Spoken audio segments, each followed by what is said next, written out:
G'day, my name's Joel Rasmussen from Fight News Australia, and today I'm joined by Lisa Kyriacou. Lisa, thank you very Hey, much for joining me today. my absolute pleasure. Happy to be here. Excellent. I'm happy to have you. We were just talking a little bit before. It's been a busy day of coaching and training. How was training today? Yeah, training was good. So mainly just did our conditioning. So yeah, got that done as a team, and yeah, that's about it. How do you find being in the coaching role as well compared to being coached? Yeah, it's good. Look, it's very well balanced with my training. So like I'll coach, for example, then I'll train, then I'll coach, then I'll train. But it's good because I can also see things that I need to work on when I'm coaching other people. So it's a good way to look at it as well when I'm coaching and training. They go well together. Excellent. Always better to be as well-rounded as possible. Yes, definitely. Uh, Recently you captured the HEX flyweight championship. Yep. Just a bit over 2 and a bit months ago. Now, Yep. 2 and a bit months removed from that, how are we feeling? Yeah, feeling good. Like, still very happy with that win, of course.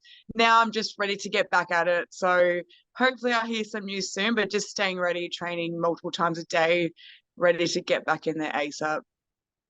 What was it like to capture the title, to have it wrapped around your waist? Oh, it meant everything to me. So coming into that fight, it felt like my first ever fight again. I think 'cause it was the first time I felt for a belt. Sorry, fought for a belt as a pro. So I just wanted that so badly to actually, take that win and bring that belt home. It meant the absolute world to me. So yeah, super happy to bring that belt back with me. Fighting for a belt as an amateur versus fighting for a belt as a pro, how is that feeling? Very different. Need to be very fit. So obviously 25-minute fight as a professional. It's a long time to fight, but I was very, very well conditioned for that fight. So that did me well. If I'm not mistaken, that fight was the creation of the HEX female flyweight championship, if I'm not Yes, wrong. correct. Yes, correct. First ever female belt top. What does that mean to be crowned the first, like in the lineage of that belt, your name's stamped on it first? What does that mean? Look, it's just really special to me. Like, I feel like I started this sport so late, and to come this far already, and then to get the opportunity to fight for the first belt on Hex is pretty surreal. So yeah, I'm really, really happy that I'm very grateful for the chance I got to get that. You mention it there, feelings of maybe coming to the sport late. What brought Yeah. you to fighting? So look, I used to work in dental, very, very different environment. So I just joined Absolute for fitness reasons. I never even really watched fighting. Like I would play Tekken and Mortal Kombat with my brother, but like I never really watched fighting. But yeah, I just joined the gym for fitness reasons, and I just got hooked on the training, and I ended up having an amateur fight with no intentions to do this professionally. After about 2 years, and I just remember I like TKO'd the girl in the second round, and I was like, "This is what I'm meant to do." That feeling was like no other. I'm like, I need this to be my life. And now here I am. So you went from fixing teeth to breaking teeth. Yes, I've actually had a few people say that to me. Yes, exactly. Well, that's the beautiful irony of it all. It is, isn't it? I like it. So Crazy how it started though. you captured the belt at Hex 25, and then Yep. later that night in the main event, Khan Offley, your teammate, captured his title as well. What Yep. what was that feeling like to go, like both of you going through that moment of winning a title? Oh, it was just a super special moment. Like we're both in the gym training so hard for these belts and trying to get so fit and ready, and just to both get that win. Like it was real like emotional, but just such a nice moment together, like as a team. Like we're such a strong team at Absolute MMA. So for us both to walk away with the belt is just a real grateful moment. Like, yeah, really special. You mentioned it just before. You said you got into this game to stay fit, to stay healthy, and then Yeah, down the line you decide to have some amateur fights. At yeah. what point did you go, let's make this jump to pro MMA? So probably after about my fifth. So as I said, I won my first one. I thought I was invincible after winning that first fight. And then I had my second one. I ended up getting crucifixed in the second round. From that moment, I'm like, I need to get a bit more serious with this training. So I just had a few more fights and I started to do really well. I remember I fought Alish Smith as an amateur, and my coach was like, this is going to be a very hard fight for you. But I ended up taking the win home. And I think from that, I just realized that this is what I want to do. And then obviously once I went pro, I stopped working, like, and now I just train full time. So yeah, it's all working out, which is great. Talking about that amateur career, you had 9 amateur fights before Correct. making the jump to pro, and then Yeah. now going on this 6-fight win streak. Yeah. How important was that amateur career? Oh, well, every fight was such a good learning lesson for me. With each of those wins and losses, I learned so much. I probably learned more from the losses and the wins. So in the time that you lose, obviously it feels horrible. But now looking back as a professional, I'm grateful for those losses. Even in my first pro fight, like I obviously had a loss against Jacinta, and I'm telling you that fight, from after that fight, I feel like a different person. My mindset completely changed after that. So losses are important. And as an amateur, I had a few of them, so that was good for me. I noticed at your fight for the title, your opponent had a 2-0, 2 fights as a professional, which as soon Yeah, as I saw that, I was like, that is pretty crazy to be fighting for a title with only with 2 yeah, 2 pro fights. yeah. When going into a fight like that, how were there things in that fight that you knew were just differences in experience? Look, she's had about, I think it was 9 or 10 amateur fights. So she actually has had quite a bit of experience. And I believe she's had previous boxing fights as well. I could be wrong, but I'm pretty sure. So I knew she was actually quite experienced. But obviously the main thing for me was I knew her previous opponents and I knew they were going to be nothing like me. And she hasn't had the power or the strength of someone like myself. So I knew she would get a bit shocked in there once she felt that. And I think that's exactly what happened. I know I kind of knew how she would come out with her hands, like mostly. She's mostly boxed, like likes to box. So it's exactly what happened. And I was pretty happy with everything overall. Looking at your record, both over your amateur and your pro, you see multiple names pop up multiple times. You're facing Yeah. off with the same people. Yeah. What is that like when you're in such like a developmental part of your career to fight the same people multiple times? So as you can see, I've fought Courtney Martin 3 times. Yeah. As an amateur, I had lost to her twice. So I rematched her as a professional. And I remember being in that fight and I walked into the cage. I was physically so ready for that fight. But I walked into the cage and I started to think, what am I doing? Like, I've lost to this girl twice. How am I possibly going to beat her now as a professional? Um, so I did get away with the win, so that was great. It was a good fight. I felt like I dominated that fight, but mentally I didn't prepare for that. So to actually come and get that win, it was quite surreal. Like from those 2 losses I had with her, and then to get the win when it mattered the most, it meant a lot to me. When you step in against someone, obviously, as you said, there was those doubts there, but how much do the games evolve? How much do you, like when you step in there against the 3rd time, do you really feel a difference, or was there things that were going on that you were prepared for? I definitely was physically prepared for everything, but like I had talked to my coach, like I spoke to my coach after, and I think I mentally didn't prep for it. So I mentally didn't like. I felt good to fight, but as soon as I got in, like shit, I've lost this girl twice. What am I doing?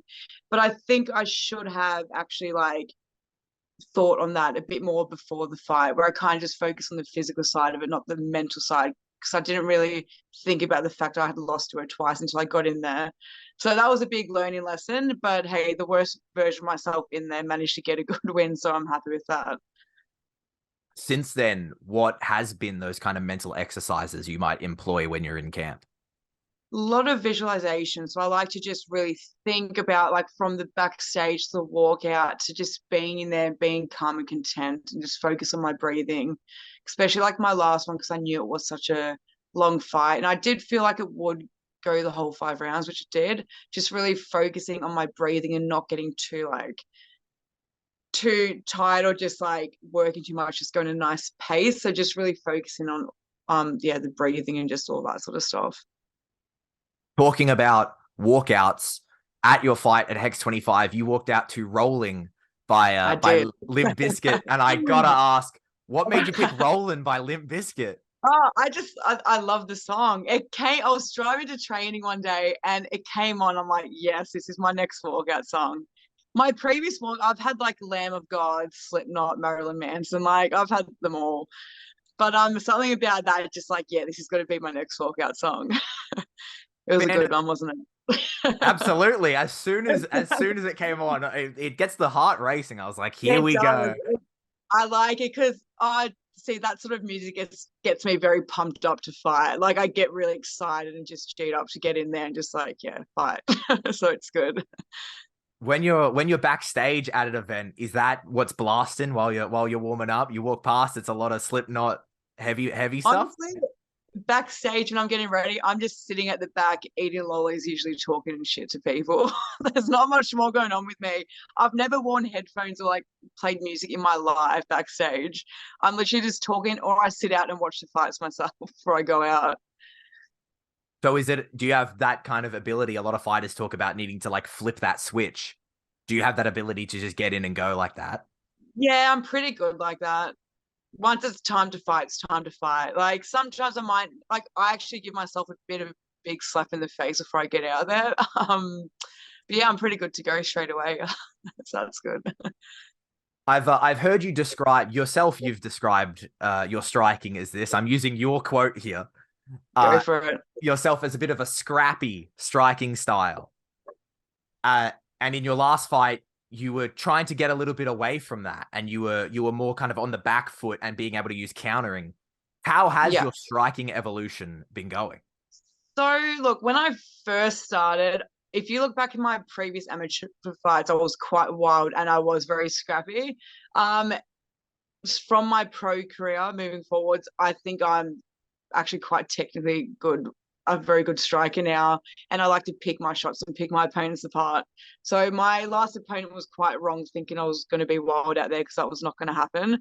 But ever since my last amateur fight, where I was just throwing these big wild hooks and basically just like brawling with this girl, I'm like, I need to really work on just being calm, content, and like a nice technical striker. So yeah, I've definitely progressed in that. So that's been good. Along with your evolution in your striking, just in general for the absolute team, grappling seems to Yeah, also be incredibly high level.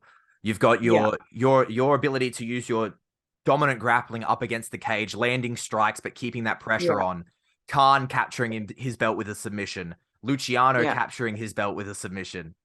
yeah. What is going on with the wrestling game and the grappling game at Absolute? I don't know, we just all like to wrestle. Like it's such a thing in our gym, just like getting those takedowns and then just doing damage from that. It's great. Yeah, we train it a lot. We constantly drill these takedowns and it just, yeah, it pays off in fights. I think a lot of us are very strong in that area. Like once we have a hold of you, there is no getting away from that. So yeah, we definitely like to wrestle. A lot of teams, a lot of your teammates are at this high level. As I've just listed, between yourself and the two I've already mentioned, that's 3 champions. Yeah. And you've obviously got teammates in Jack Jenkins. Hmm. Having someone who is in the gym who's already in the UFC, does that make you feel any better about getting there? Almost like less daunting. You train with someone who's been there before. Yeah, definitely. Look, Jack's like, it's good to ask Jack about his advice on things or like how he dealt with the pre nerves and like all of that stuff, obviously leading up. And when that time comes for me, um, like I'll definitely be asking Jack like how he dealt with certain things. So yeah, it's great to have him there, of course, to like pass his knowledge on to all of us because we're all definitely very interested and want to go down that same path. So it's great having him there and having to succeed so well as he has.